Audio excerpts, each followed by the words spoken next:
Don't forget to like and subscribe if you like my build challenge videos, and pass it on to a friend. This one's going to be on the container missile. Hey everybody, welcome back. Another build challenge video for you guys here. Trying to get in a couple before I leave for 2 months starting in March, so this will be one of the last few for a little bit with me anyways. But today I want to focus on the container missile as our next build challenge. So the container missile is notable for a couple different reasons. It is an extremely long missile, let's call it threat time duration. So like when you fire it, the amount of time that the missiles are pressuring opponents is quite long. It's if anything longer than things like the 10-cell missile launcher, the long duo missile launchers like this one here.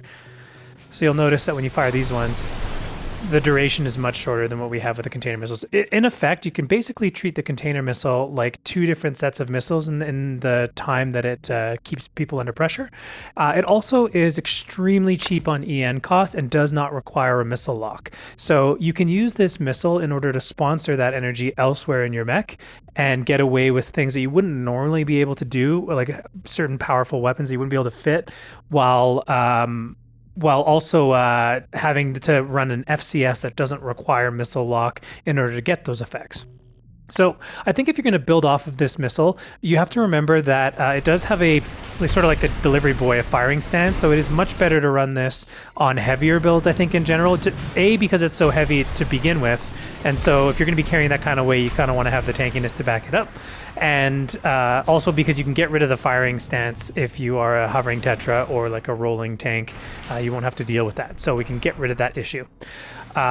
Okay, so if you're going to build off of this, though, I think the first thing you want to do is pick your FCS, because you're going to be trying to take advantage of the particularly unique thing about it, which is the lack of FCS tracking. I think there's two standouts here, well, maybe three.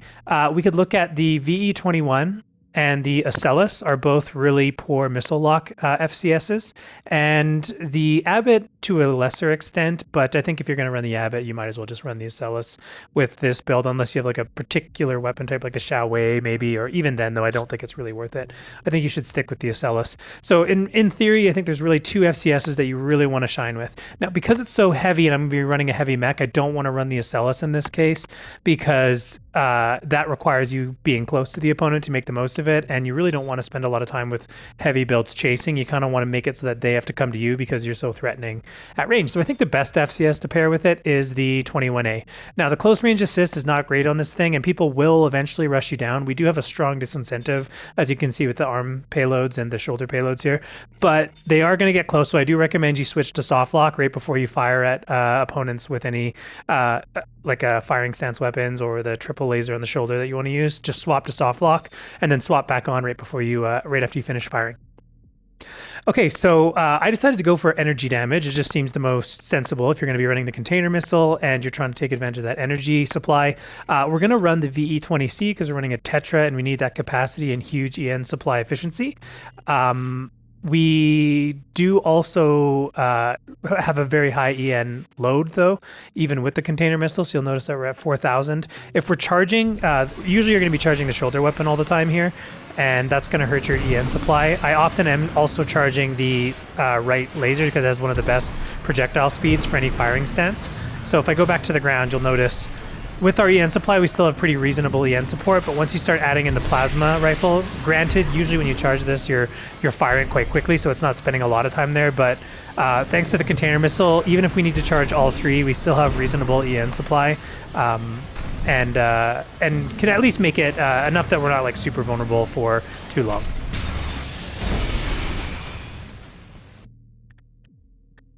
So the general principle that I was going for with the build was to make so much pressure at long and medium range, and also with the missile support, that opponents kind of have to come a little bit closer to us, and they can't really just kite us so easily. Granted, if you get a really bad map roll with no cover, running heavy Tetras like this can be an issue, because Tetras really do require the ability to like take advantage of cover, both to get their energy back, but also to get their the chance to get their stability back, or force the opponent to come in closer than they would like.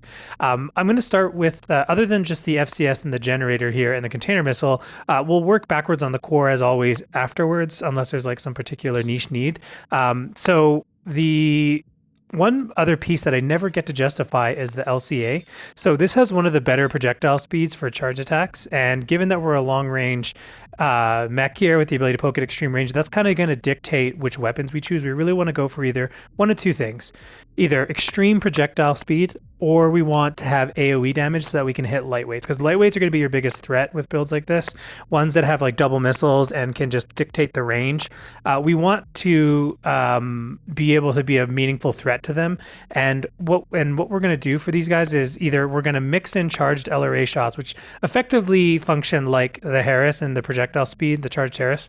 It is extremely fast. The regular shot is not as fast as the LR, so you actually could substitute this rifle. The advantage is being it's got better heat buildup, so like you can do consecutive charge attacks. It's got much better charge uptime, so you can like create false beep warnings a little better with this one, and it pokes at like medium range really good. However, I just found it wasn't quite enough to really create enough of a threat that lightweights were having energy issues, so I decided just to lean into firing stances more. Granted, if you are against lightweights, you're better off only using the charge attack on the plasma rifle and occasionally mixing in LRA, but trying to create non-charge attacks just to create volume of fire with the container missile. That way you indirectly limit their outgoing fire because they're spending so much time dodging. So yeah, LRA we picked for the extreme charged shot projectile velocity. Same for the LCA, as well as just the sheer amount of damage this does. It is enough that even heavyweights have to respect the charge attack. You have to keep in mind, though, that you really want to set this up because missing this charge attack is pretty devastating and leaves you open for punishment. So you don't want to try and throw it out too early. You want to create a bit of pressure first and then use it, or just shoot it uncharged first because it won't overheat. And you're going to overheat it anyways when you do the charge attack. So like do one of those and then start charging it. Oh, sorry, I accidentally fired it twice there. So you fire it once and then start the charge up. And create your other weapons are going to create pressure. Okay, so projectile speed is the LRA. That's really stacking with our 21A FCS. Keep in mind that long range doesn't get a lot of use. The main reason I ever rely on this is when they're coming in from 260 or greater, and it will predict where they're going to be even if they're in medium range by the time the projectile reaches them.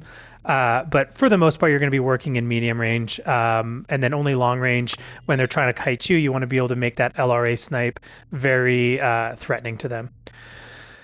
So the plasma rifle, the reason I went with this one over the Nebula, despite the fact that it overheats with one charge attack, is the spread pattern of this is really good for lightweights as well. It's also our primary cumulative impact weapon. The laser weapons don't have great accumulative impact, so in conjunction with the missiles, landing a charge shot here is going to give you just a little under 400.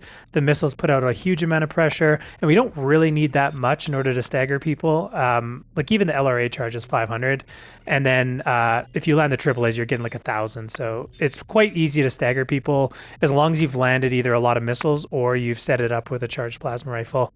But for the most part, this is a DPS build. We're going to just try to end the fight.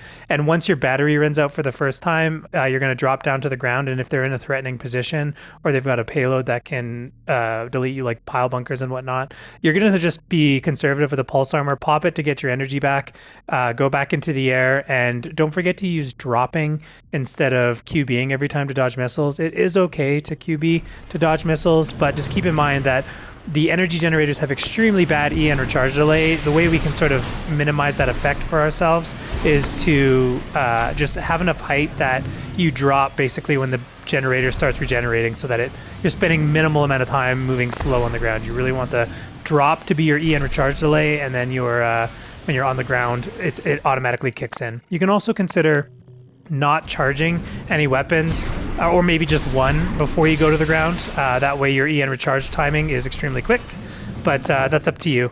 It really depends on the arm payloads of the opponent.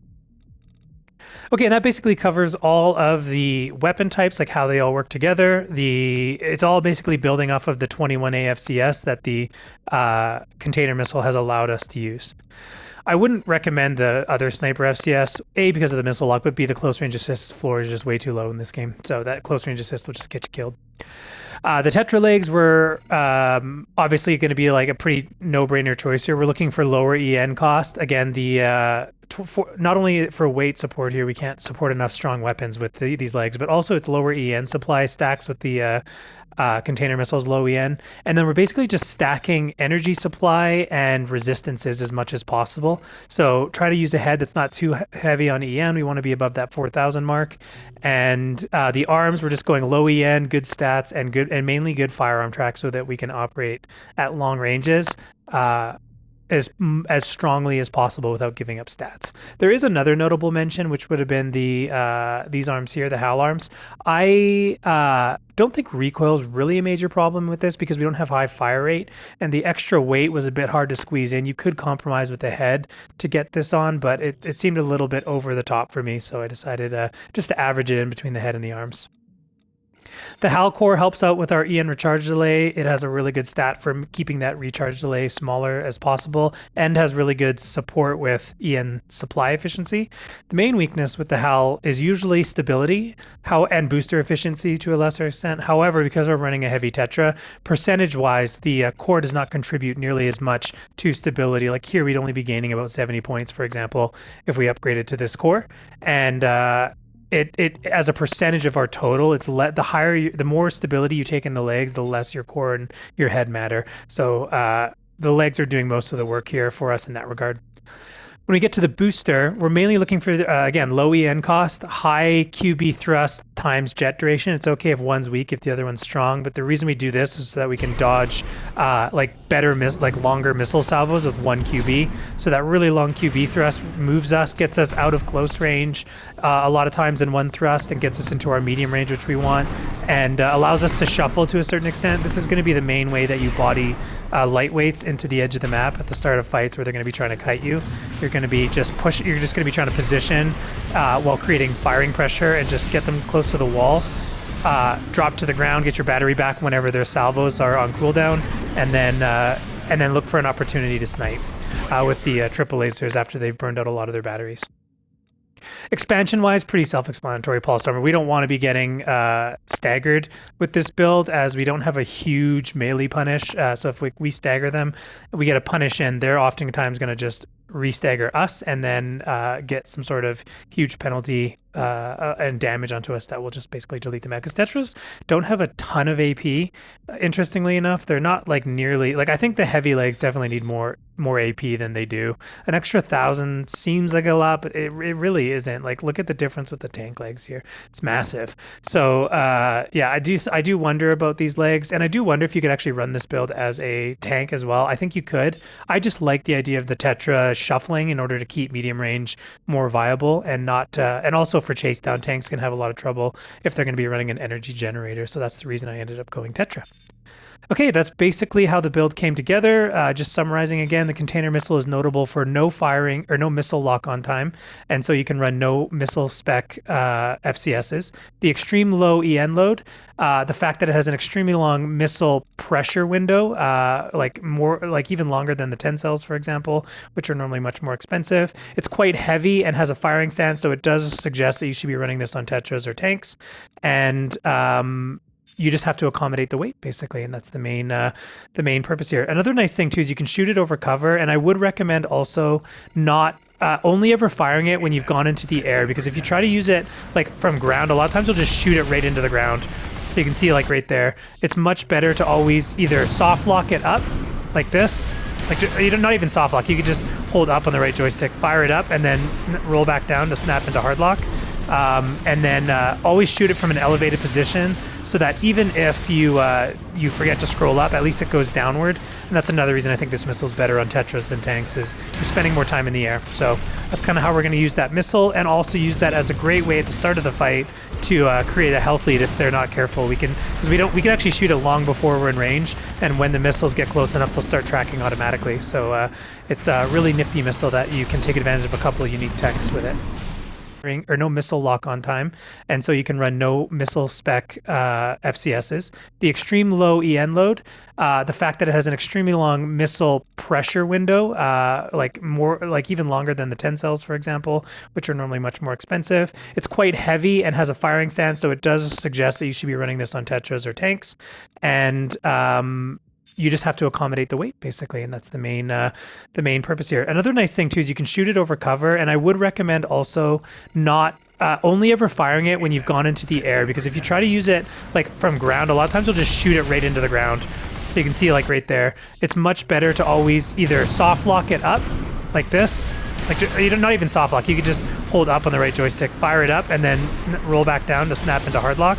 And then always shoot it from an elevated position, so that even if you you forget to scroll up, at least it goes downward. And that's another reason I think this missile is better on Tetras than tanks, is you're spending more time in the air. So that's kind of how we're going to use that missile, and also use that as a great way at the start of the fight to create a health lead if they're not careful. We can, because we can actually shoot it long before we're in range, and when the missiles get close enough, they'll start tracking automatically. So it's a really nifty missile that you can take advantage of a couple of unique techs with it.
Okay, hopping into PvP and the various matchup strategies. First, we'll look at double missile rifle kites. This can often be rifle etigens as well. The main advantage that we're going to try to leverage here is normally the plasma rifle in LRA. Here, I don't actually have the plasma rifle, and you can see how not having that bit of reliable AoE damage is a hindrance in this fight. But if the map allows, look for a piece of cover that you can use to keep the fight near once you get the health lead. I am normally sending in the container missile to try to get some chip and see if I can get the damage in a sniped LRA and a plasma rifle. It shouldn't take much, as you only really, like, you can take some hits and you only really need to land one good hit in order to get a pretty substantial health lead. So trying to secure that early is a very valuable thing to have. Would have been a lot easier with the plasma rifle here. Once I do get the health lead though, I basically create a problem where they have to rush in around the cover to try to get a hit on us, and I'm going to normally dump the plasma rifle as my most reliable firing attack. I did end up missing the health lead here after taking some free hits there, so not the end of the world though. Like I said, it doesn't take much, and you do have really good long range pressure. The trick is just not only going for firing shots. You got to mix in regular LRA shots and fake out the plasma rifle a lot of the time to get them to burn out energy. And if the plasma rifle does miss, that's going to be your window to try to go for the charged LRA, because they oftentimes have to spend 2 quick boosts to dodge a faked out plasma rifle shot. And then another thing too is you don't need to land the charged LCA against these builds. They're so fragile. Just going for the regular shot every now and then is more than enough damage to justify a quick boost on them, and also a threatening enough amount of damage that if they take the hit, they're basically losing a huge chunk of their health bar. So I was charging it here, did not need to do that. This is while still playing around with the build, and yeah, the weapon choice is not helping me in this general scheme. But if you are in a map without any good cover options, you are going to have to try to body them into the corner of the map, and the clock is going to be against you. You're going to really be looking for enough enough damage to end the fight quickly, because the longer it goes on, the worse it gets for you. So get the container missile out. Try to keep between them and the middle of the map while moving closer. Don't let them try to flank you. You need to shuffle, and if they do try to quick boost and get or assault boost, look for an opportunity to shoot the charged LRA on prediction and get a snipe for a huge chunk of their health every time they try to get away with that. Landing the LCA as well, same thing goes. I would say if they're at far range, you do need to go for the charge attack though of the LCA. You just need that projectile velocity, so that's kind of how you'll decide what to do with the LCAs. If they're close enough, just go for uncharged. If you're trying to snipe them as they kite away, then look for a charged LCA and take advantage of the projectile velocity to just put a wallop of damage on them.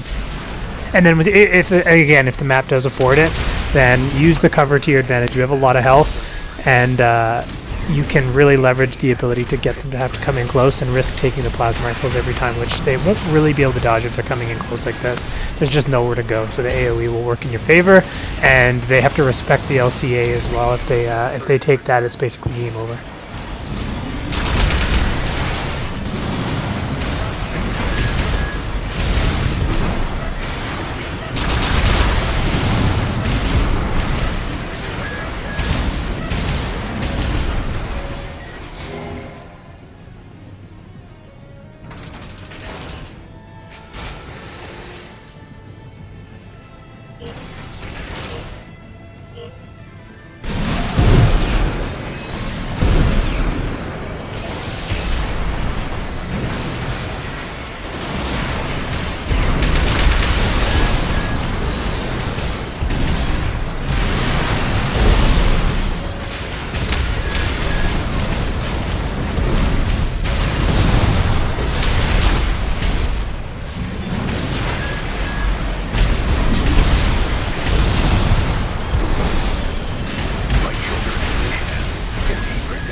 So various PS shield builds. This one kind of substitutes in for the double Zimmerman again, just having double LCBs. But the main thing here to note is to not go for nearly as many charge attacks. Use the uncharged LCA, and use the only one that you should be charging regularly is the plasma rifle, because it splashes around shields anyways.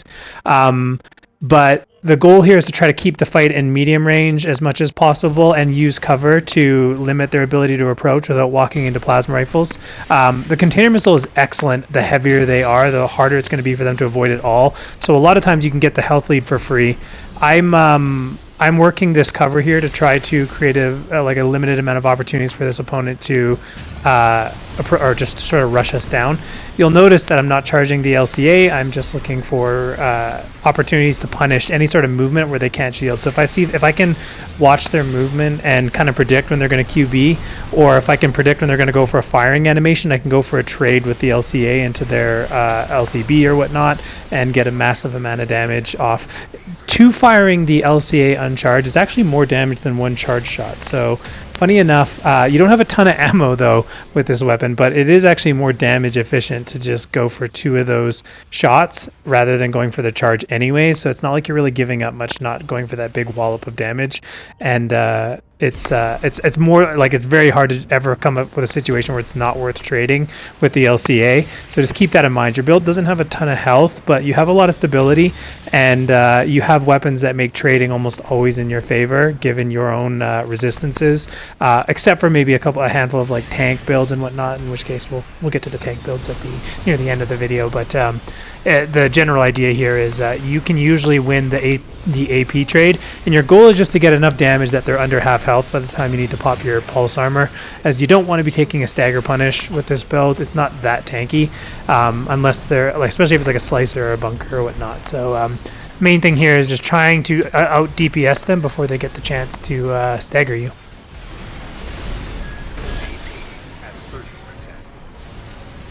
Double Zimmermans with some sort of punish. If they had the shield, same tips go as the last one, but in this case there's no punish. Here the main idea here is just to try to bring them up into the air and burning a lot of battery, trying to set up opportunities to get more to set up opportunities where they don't have enough energy to dodge your LCA. I have the wrong weapon here again, no plasma rifle again. Wasn't doing me any favors. I was experimenting with the fact that this could do more charge attacks and more beep warnings, and also charges up faster, plus has better projectile velocity. But it doesn't end up being a problem for this fight. The plasma rifle and the LCA do most of the work for me. The LCA is just so much health loss with every salvo, so like even if they take a non-charge attack, it's just like the fight is rapidly getting over before they have a chance to do anything meaningful. Oh, another thing too is you can often shoot the LCA during the expansion activation of the opponent, even assault armor, and just get a huge amount of damage in there. So don't miss that opportunity as well. There, I got it in during the pulse armor deploy. Now, you do want to dump your weapons in, even though you don't have great impact when they have pulse armor, because you really got to minimize that window where they're getting to pressure you for free. So just don't overheat the weapons, but dump in shots and try to get your container missile out as well early, so that because that does great work against pulse armors, because they can't really grace dodge with that pulse armor activated, so the missile volume is going to overwhelm it quite quickly.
lightweight orbit builds, trying to get them off the ground and taking away the Alula knock leg jump distance is always helpful. This one's a close range orbit, so this could substitute for pistols as well.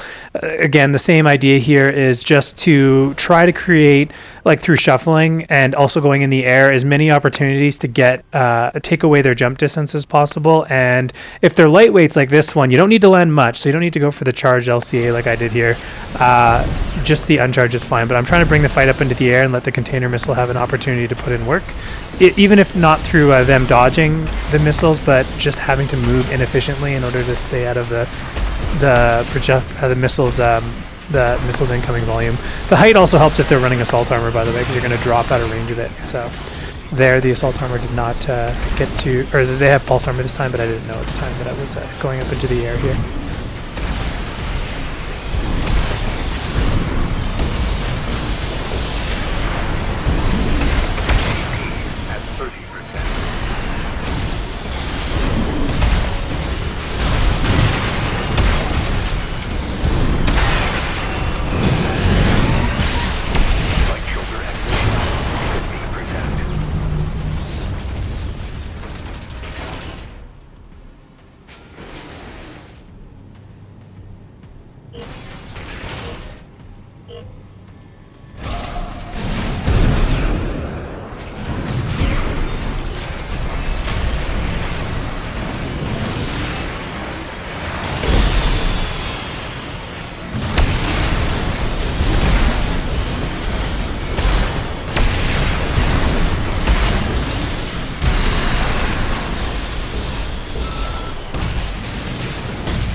Elevator builds, especially the Coral Missile and Act Missile, those are both major threats for heavier builds. And so I would say that you really want some cover for these matchups. Now, granted, you have a sniper FCS, so you can land the Charged LRA and the LCA and the Plasma Rifle extremely well. The Plasma Rifle's velocity will be a bit of an issue, but your Container Missile is a nightmare for elevators as long as they can't trade missiles with you, if you can go underneath cover. And the sniping ability of the LCA and the LRA can't be understated against these builds. So as soon as you get the health lead, just retreat, start sending in container missiles. You don't even need a lock on, and they don't even need to be in range in order to make it work. But the container missile is going to be brutal for them, and save the plasma rifle for when they're starting to get close, as that's your best close range weapon, other than just getting a lucky LCA in close. Obviously the damage of that's great, but the plasma rifle is just extremely reliable for you, so leverage it.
So lightweight laser kites. Laser damage is a bit of a problem for our build just because we don't have great health. Tetras just aren't as tanky as maybe they ought to be.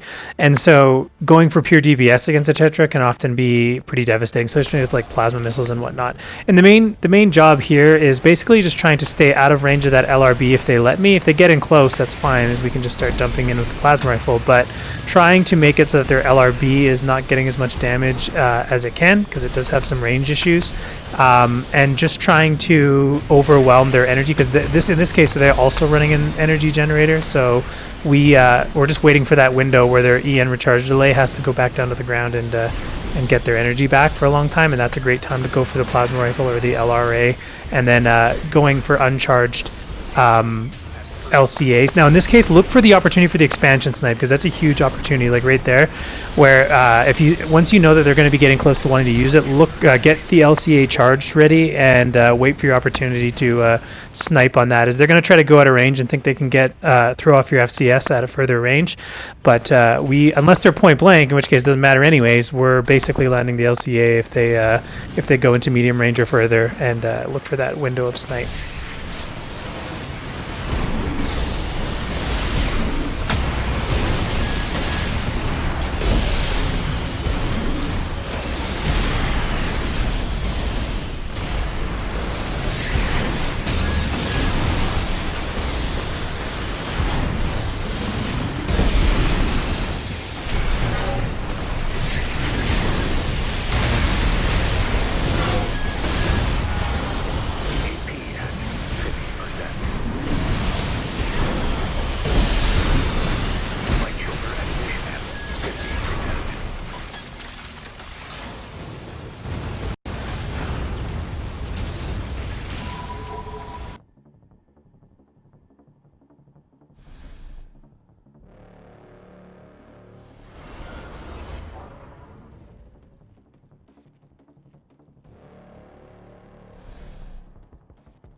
Stun guns, I mean, the heavier they are, the worse, but in general, this is just a DPS race, and you want to just look to burst them down quickly. The longer the fight goes on, the worse it is for you. So shuffling into medium range where you can, bringing the fight into the air if you can, and making sure not to forget about the container missile. Just always remember, go into hover mode before you shoot it. Even if you're assault boosting, quickly transition into hover, fire it, then go back into assault boost is more efficient.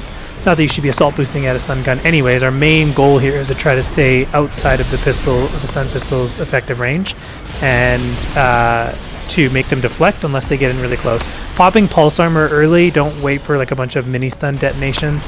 The mini stun is more likely going to be worse for you than anything else, so just get it, just shrug it off, and activate your pulse armor even if you're only like 2/3 stagger built up, because the detonation is just going to be worse, and they'll probably get a second one in as well if you allow it.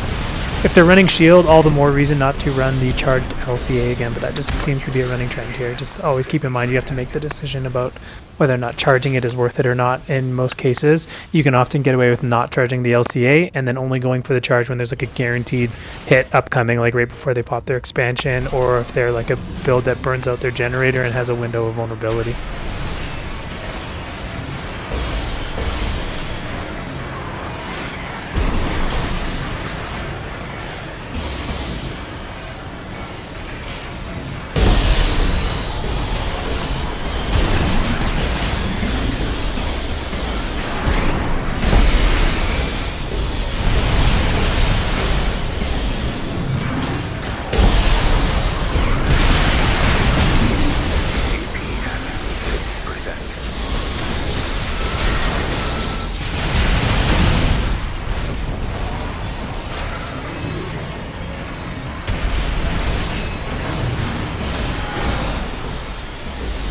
Melee builds are pretty self-explanatory. Abuse the hover mode and just look to pick your moment for your LCA shot carefully, as it's make or break for you. You don't want to miss that, as it's often your thing that will trigger the stagger against them.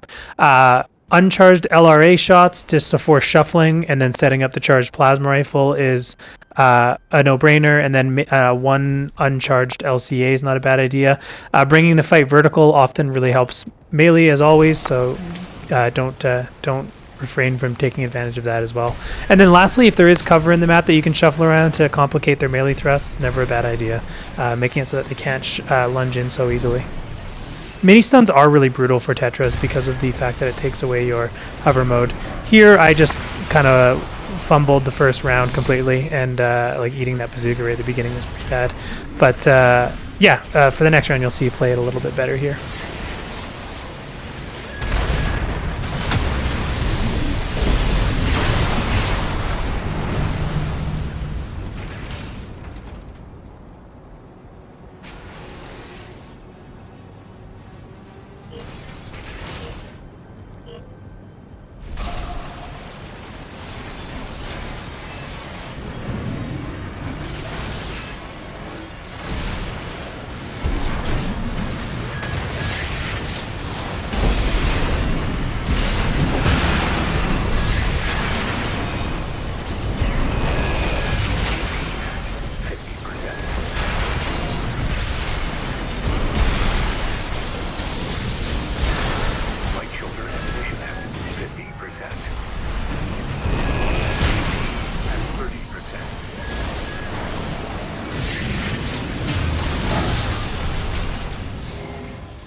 Tetras, don't go for charge attacks at the very beginning, especially because you want to try to bleed out their generator. It's going to be a shuffle fight at the very beginning, so just uncharged shots initially. The container missile does heavy work for you against heavier builds, as they basically either agree to take a huge amount of damage from an impact buildup from the missiles or waste more energy shuffling. So burn them out using the container missile and uncharged shots with your 2 hands and maybe an LRA as well. And then be ready with the charged LRA, or if you've already cooled it quite a bit, you can just do an uncharged LRA again, and as long as it's not going to overheat it to fire it, then you can just keep it off overheat.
For tanks, the main thing here is just making sure you maintain your distance. Really, like, don't get greedy for more damage punish. You've got plenty of damage. You just need to make sure you maintain your spacing, and then they will slowly close the gap, but look for when they do finally get that gap closed and you don't have enough energy to shuffle away, use that as your pulse armor.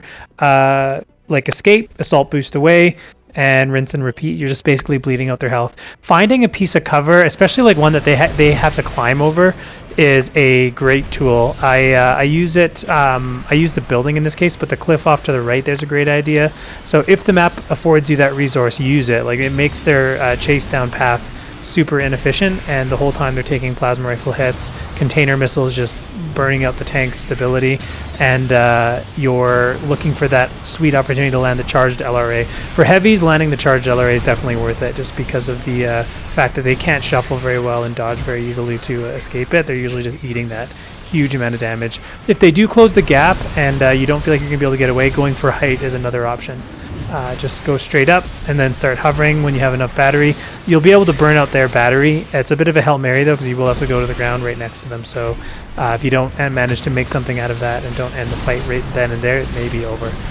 That said, like, you do have enough damage to just melt tanks. Don't underestimate just how much DPS you have. It doesn't matter what they are. They're going to be taking a huge amount of damage.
Alright, so two matchups that are basically losses. This is a Lammergeier kite. If you get a bad map roll without cover and the ability to try to snipe the health lead, these maps can be brutal. I would say it's worth popping your pulse armor and using that to gap close and just get the health lead early. But if the map doesn't give you anywhere to retreat to hide under, then these fights are usually just a straight out loss. Granted, you do have the sniper FCS, so you can go for a lucky LCA or LRA shot, and the container missile does force them to kind of like move in and move towards you. But don't fire the container from too far is one big thing, and like even though it does track quite far away, you will find that these Lammergeiers can burn out the range. And then lastly, double Etsu, Basho, Nox. Those are always tough fights, but if you don't have a great map for it, they can be kind of miserable, as they can dodge. A lot of times they're running the Ming Tang. You won't be able to EN burn them out. But yeah, those are the two toughest matchups, I would say, for this build. So that ends the video. Hope you guys enjoyed.